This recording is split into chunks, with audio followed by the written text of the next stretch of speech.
She has no flash, so I can Ornn combo her just like that. The classic. Ornn. Oh, I was too greedy. I shouldn't have. Fucking hell. I lost the plate too. No. Hello there. How come you aren't playing a lot of Rumble? I'm pretty confident in my ability to play Rumble, so I'm just not spamming him because I don't know.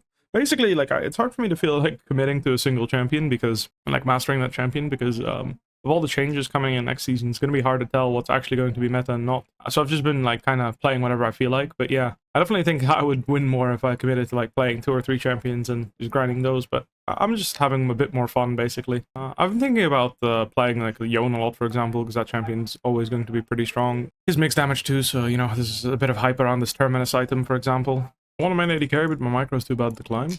Well, if you don't mind just practicing on your micro, you can practice your micro until you're good enough to climb. Sometimes you can take a few steps back to take many forward later.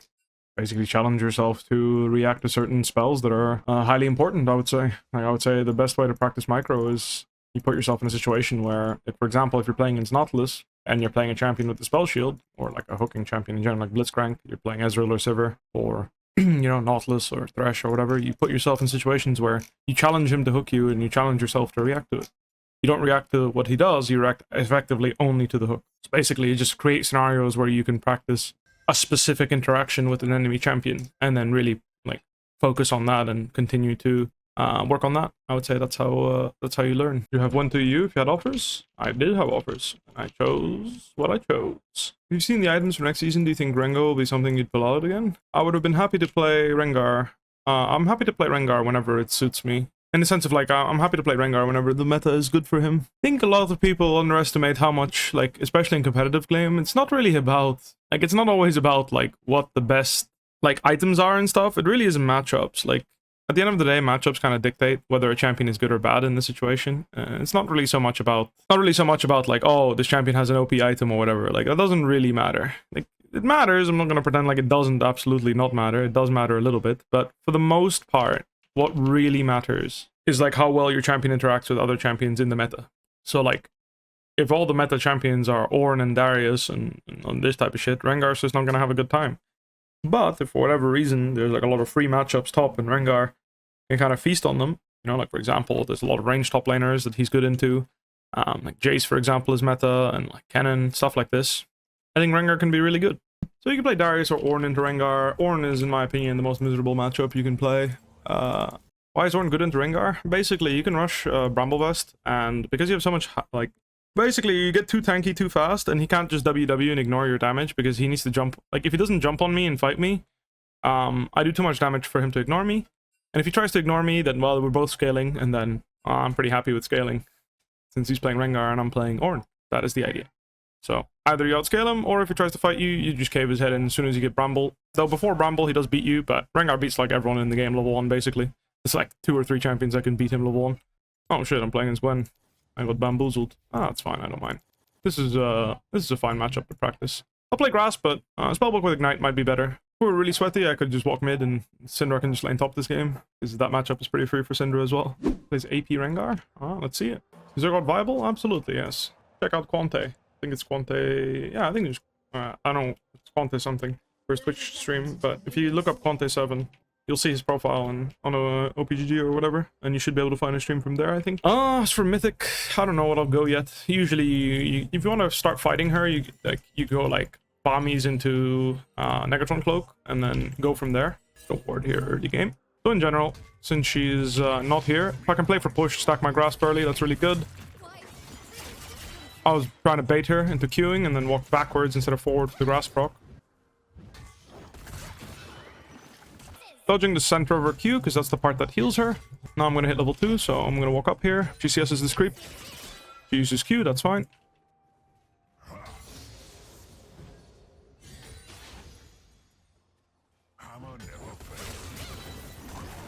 Nice, getting some good poke down. She went Doran's ring instead of shield, so it's easy for me to push her and pressure her. Let's continue clobbering that health bar of hers. Always dodging the Qs when I can like that, that's a big one.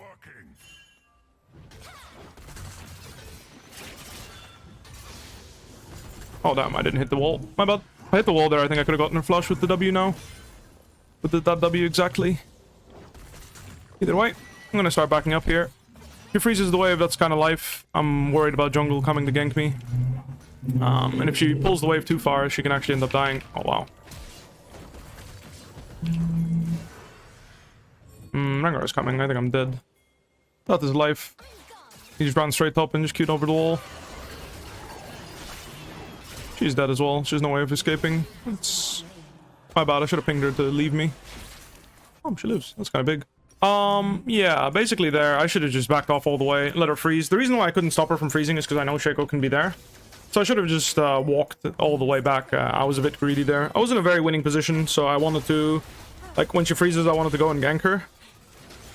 But it was just really greedy of me to do that. It's not the end of the world, because she chased me so far. She lost a lot, but... Mid ended up bleeding some gold as well, which sucks. For sure. All things considered, it's not too bad, but... It's not great for me. And if Kha'Zix doesn't actually end up coming to help me, it's pretty bad, honestly. Like, it'd be nice if we can look for a gank here, because one of the biggest vulnerabilities as Gwen is the fact that you are extremely gankable without the summoner spell. So now that the wave is bouncing, it would have been nice if I had Kha'Zix on my side, but I will have to wait.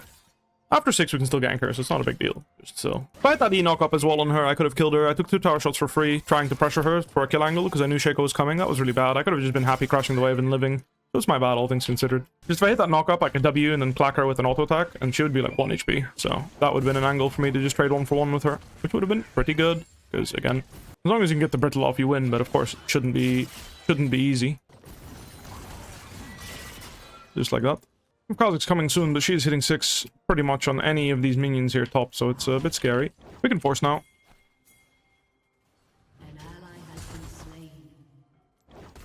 She doesn't have her dash, so she's in a bit of a pickle here. She does it very soon. And she's trying to hit level up here. She's going to level up very soon.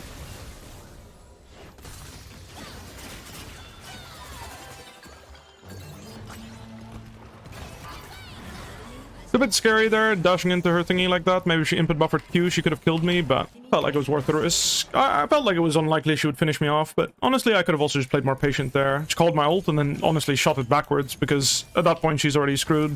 I just want to get the melee creeps here if I can. Obviously, pushing the wave in would be perfect, but that's gonna take way too much time, so I'm just gonna back off here. There's 1 extra creep here, so this is going to push towards me. I'll grab a bombies to fight her, since I feel pretty confident that I can fight her here. It's not free by any means, but it's definitely not impossible either. And in general, like, bombies gives me wave clear, gives me... it's just in general, it's like buying a giant belt, you know? Just slowly whittle her down like that. You can take a bad trade here initially, and then end up making it good if you hit your skills. So, like, I can let her Q me, and then I can trade back with QW. And if I hit my Q there, I could have QWE'd her and absolutely murdered her. I didn't hit her because I didn't get any grasp stacks. But either way, I crashed the wave, and I got the priority to help with the Herald. So I'm just going to pull it right now. This is a cannon minion wave, so as long as me and Kha'Zix just burn this down, I can just go and collect the wave after we're finished killing it. So there's no stress for me to, like, go there and stop her. Nice if I can, but I just want to make sure we secure this together. That should be enough. And then now I'm just going to ward here, make sure she can't cross without us finishing it. We finished it. My turn to go farm. I have a really big wave here, bro. Oh. I could have hovered there, but honestly, I think that's on... Like, basically, it's like, 1, I'm pretty confident that Kha'Zix can beat her. And 2, if Kha'Zix picks that fight, that means, like, it's on his terms, if that makes sense. Because I don't think Gwen should ever be face-checking the river there, even if I'm going for the top wave, because, I mean, there's no real incentive for her to, if that makes sense. Without communication, I don't know if he's looking for that or not. I'm gonna ward there. See how far she is. Profit a little bit. I'm going to base and try to make it in time for this. And I'll probably just buy some cooldown shoes. My cooldowns are getting pretty low, so it's kind of tough for her to fight back. You like that? I do. Nice little chunk there. And that's how you trade with Gwen. You don't go all in or anything. I mean, you can ult all in on the next cooldowns. Like right now on my next set of cooldowns, I can definitely look for one.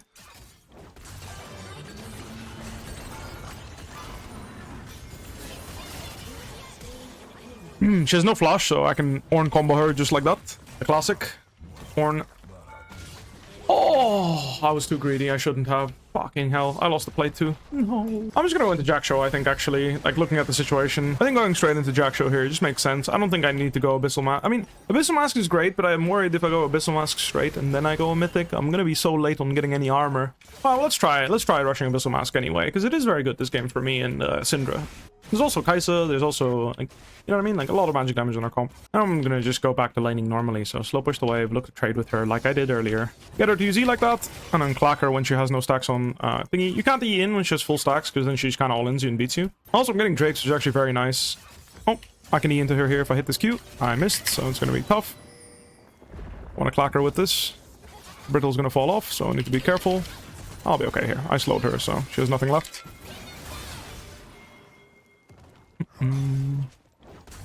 I went back in because her Q was on cooldown. Most of the damage from Gwen will come from Q if you have magic resistance, so keep that in mind. Not to say it doesn't do much damage, but like I said, most of her damage will come from... She has spell shield thing, but that's fine. Because now we will just dive her. Just needed to cancel her base. Well, once Kalsa gets here, she's too low to have counterplay, so pretty easy. Now we see Shaco mid, so I'm comfortably going to grab this. And I can get the proxy the next wave, which is very nice. Indeed. But yeah, this matchup is all about playing around her Q stacks and like kind of respecting her. If you can pull the wave towards your side, that's always going to be super beneficial, because that means she can't run you down all in you, because you're a high cooldown champion and she's well, I wouldn't say she's short cooldowns in the early game, but she ends up having pretty short cooldowns when she's such maxing Q. Like by the time she's finished putting points in Q, it's already a pretty short cooldown. Was that not an all-in angle with ult? I'd have to rewatch it. Maybe I could have all-in her.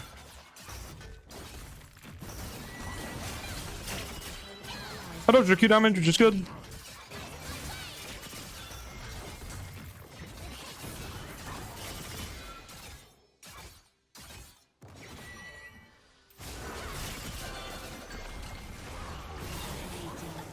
Had to flush her Q damage there, but once I baited her to E into me, she has no more escape, so I'm good losing my flash to make this a bit more of a streamlined kill, because what can end up happening with Ghost is she's gonna run around and people are gonna collapse and stuff, and it's gonna look it's gonna be annoying.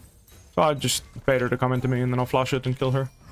But yeah, I'd have to rewatch. Maybe I could kill her with ult earlier. What really is like what's really important is that her E's on cooldown when you go all in, because if she has E, she can reliably, you know, use her W and dodge you and stuff, and it can get kind of tough to kill her.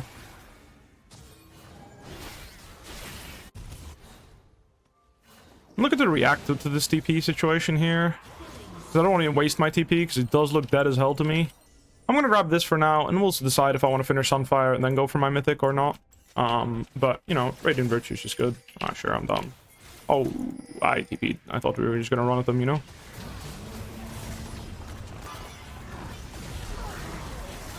When you're melee range of them like that, you can do auto into E, but otherwise you need to do E and then auto. So it's a small difference. You get an extra basic attack worth of damage, but you CC chain a little bit better this way. Ornn is balanced. He's probably the best blind pick tank in the game, and well, in general, I do think he's quite strong. So it's up to you if you think he's balanced or not. I missed the wall. That's cringe. You should be careful. I'm going to be fine tanking the brunt of her damage, but in general, I do think top laners are pretty damn OP. Nice. I'm gonna go straight Radiant Virtue because it's obviously my Ornn upgrade. This is the downside of you know, doing like Abyssal Mask into thingy type of builds. It ends up being not that great because you delay your Radiant Virtue when you get ahead. Like even if you're even, like if you farm well, like it's gonna be really hard. You can go for a support mythic instead, but this is kind of a support mythic, so I feel like it gives you really good stats. Oh, he's going Radiant Virtue as well, so honestly, maybe I should just go Jack Show. Good night.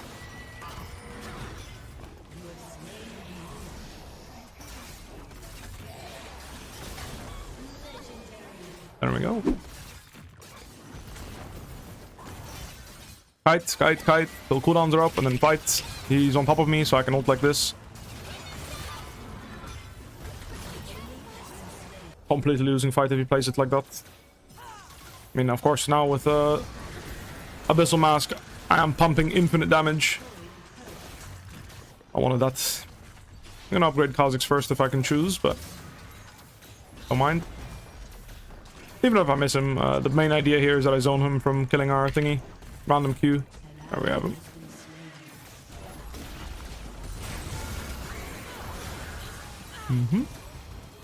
Oh, my PC just froze. Oh, fuck. Doesn't matter. Slapping on the inhibitor. We can one-shot her here. I don't have to use W as well. Maybe I should W the thingy, though. They're not ult. That would have been good. Good thing I don't die. Let me take a quick recall here. I can TP back if they want to keep pressuring. There's a general rule to follow for all upgrades.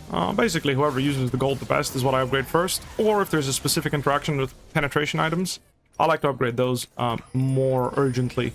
So lethality and lethality items and flat penetration items like Protobelt and Ludens, they actually gain, like, basically this guy's going on lethality armor pen build, right? So I'll show you here. This item is going to go from 18 to 25, I believe. 26, holy shit. So you're giving him extra lethality, and considering he's going for a lethality build, that's a huge deal. Like 7 extra lethality or 5 extra magic pen or whatever it is a really big deal. Because if you're stacking flat penetration and stacking lethality, the lower their armor gets, basically the more valuable. And the more you get, the better it is. So I value that higher than anything else. But really, like, basically anyone who uses the gold well, in my opinion, is a champion that you can give the item to. So like Syndra, Kai'Sa, Kha'Zix, all of 3 of them are good. I just value Kha'Zix over Syndra because he's going for a lethality build. In the same vein, if we were playing with a like a flat penetration mage, I would just choose whoever's most fed. So that's my way of looking at it. Like here, for example, also, like, I'm just close to Kai'Sa, so I'm just gonna give Kai'Sa the upgrade, you know? Keep it simple. Yeah, also, a lot of the time, I just upgrade the guy that's nearest to me. So here, for example, Kai'Sa's a bit stronger. Actually, she's not. She has items. Come here, bro. It depends. Like, right here, the difference between who I upgrade between these two is, like, whatever.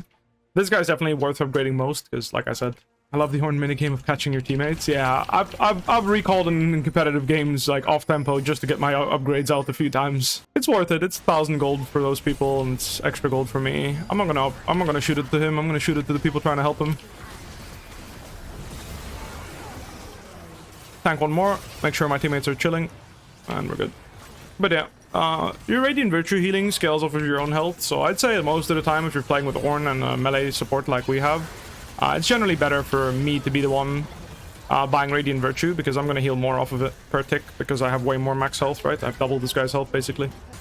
Whereas like Locket, for example, doesn't scale off your max HP. So I guess you could say I could go Even Shroud instead, right? But if you're going to try and stack Locket and thingy, or is it here? This is based on level, which is also an argument, but it's just like a small amount anyway.